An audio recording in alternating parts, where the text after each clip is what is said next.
Alright, welcome back to the MCAT grind. We're starting on Physics, Chapter 1, Kinematics and Dynamics. This is pretty much grade 11 physics, so just have to do a quick brief review.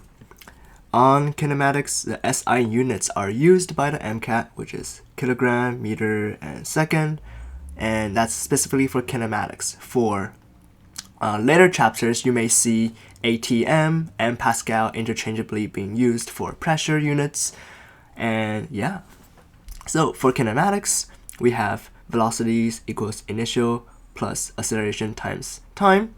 And since velocity is just a derivative of position, we have the antiderivative of the velocity gives us the equation of x, which is the displacement, equals v initial times t plus a t squared over 2. You see how we just integrated, antiderivated the equation to yield this one.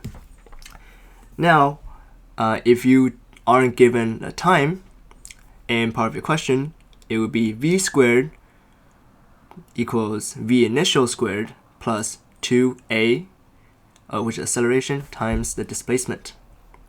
In multiple questions, you may see various conditions that may either give you time or distance, and you have to figure it out in various steps. Displacement also equals to the average velocity times the time. V, average velocity, also equals to the average displacement over the average time.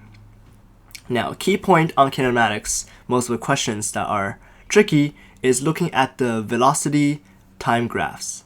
Now, velocity time graphs versus position time graphs are tricky because if the velocity time graph go up and back down to the zero, it just means the velocity is zero, but doesn't mean the position and the displacement comes back to zero. So you have to be very careful on when you're integrating the total displacement.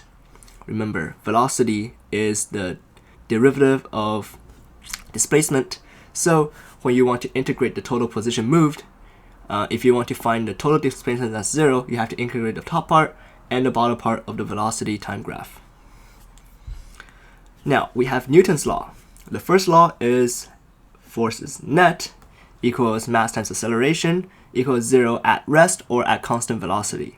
Basically, an object at rest will remain at rest, and an object in motion will stay in that same motion unless there are forces exerting on it to change its velocity, and is instituted by a force.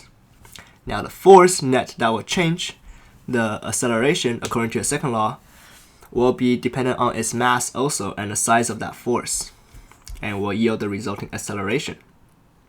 The third law indicates that whichever force is applied, there will be an equal and opposing force. So when you punch a wall, you'll feel that same wall getting hit back into your hand and get an equal amount of damage. Now, forces. We have the gravitational force yielding the universal gravitation constant of 6.67 times 10 to the negative 11 newtons times meter squared over kilograms squared.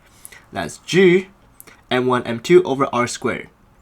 This is reminiscent of later electrostatic forces, which takes into account of two objects and over the distance squared between them. We also have static friction, which is the friction to get an object away from moving. When I have an object here, I have to apply a certain amount of force before it could actually move or away from the rest. Think about all the tiny grips of hair it has on the surface.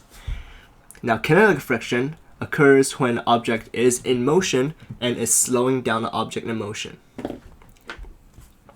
Note that you will need a little bit greater static friction to get it out and moving, and once it starts moving, the kinetic friction takes over and start to oppose the motion. In an incline, or any object, you have this N.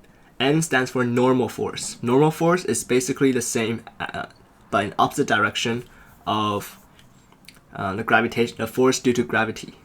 So if an object of 5 kg resting due to gravity, it has 5 kg times 9.8 meters per second. We can just up to 10 times 5, that gives 50 newtons exerting downwards, and the normal force will be exerting upwards, which is 50 newtons upwards to keep it up. Now on an inclined plane, an object will slide down, and due to gravity,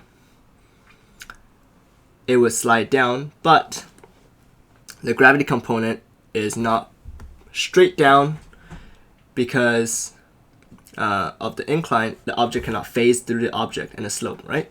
So we have to break it into its components. Now, the part that's perpendicular to the perpendicular plane, we use the gravity multiplied by cosine of the angle of the tilted plane. You know how the object here, the more you tilt it, the greater the angle. So this angle here is exactly as the angle of the tilted plane. This perpendicular then is m, the mass, times gravity, acceleration, and times cosine of that, because cosine is adjacent over hypotenuse. So cosine of this would, and multiplied by the hypotenuse, would give us this vector. Now, to find the force exerting it down towards the slope, we have mg, mass times gravity, times the sine of the angle, and it will yield us a force moving down the slope. And using that, we can find the acceleration of the object down the slope, and we can also use that to calculate equilibriums. For example, a very for sure question that will pop up on the MCAT almost always will be balancing equilibriums. So you could have a rope here and a tension that will have another object hanging down here, and it will ask you to calculate the maximum weight of this object, or mass of the object on here while it's balancing equilibrium. So all you have to do is find out this component because it's in parallel to the plane, to that rope in tension, and since these ropes in tension cancel each other out, this force will equal to the gravitational force pulling down the object. So you just have to take this divided by the mass acceleration due to gravity to find the mass of the object that's pulling down here. It's just a very simple one to memorize. Now we have projectile motion, very simple, where if you have a projectile going out, you can divide it into its components.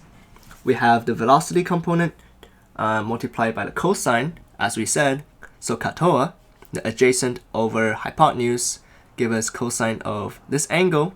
So we can move that around, and using the hypotenuse times the cosine of that angle to give us the x component. Now the x component, you know, will always be constant. We're assuming, basing on the fact that air resistance is negligible, so it will just go oop all the way. And the upward velocity will be v times sine of theta, and that'll give us the time it goes up. And typically we use this, the velocity going up, and we use that and plug it into our equation here to find the total time. V final will be 0 because it stops at the very top. To find the total time, it goes up and comes all the way back down. And we use that time multiplied by this velocity going horizontally to give us the total distance, right? This would be V average times the time and gives the total horizontal distance. Torque is a cross product from the force exerted onto a plane that can rotate, and by taking the perpendicular component f sine of the theta onto it. Think about pushing a door. Instead of pushing it straight, you're pushing it at an angle. The force will be reduced, right? So it takes the maximum amount of force exerted on perpendicular to the angle multiplied by the distance from where you push the fulcrum to give you that torque, which is the rotational component. You may also find a rotational equilibrium to it, and you will need to balance out different objects placing onto a seesaw. Centripetal force takes into account of how velocity travels in a perpendicular line towards the edge of a circle. However, the centripetal force pulls it in and gives it that circular motion. And that is yielded by the equation centripetal force equals mass times velocity squared over r. And hence we can find the acceleration, plugging back into this equation, acceleration equals to v squared over r because we divided out of that mass. Alright, that's all folks.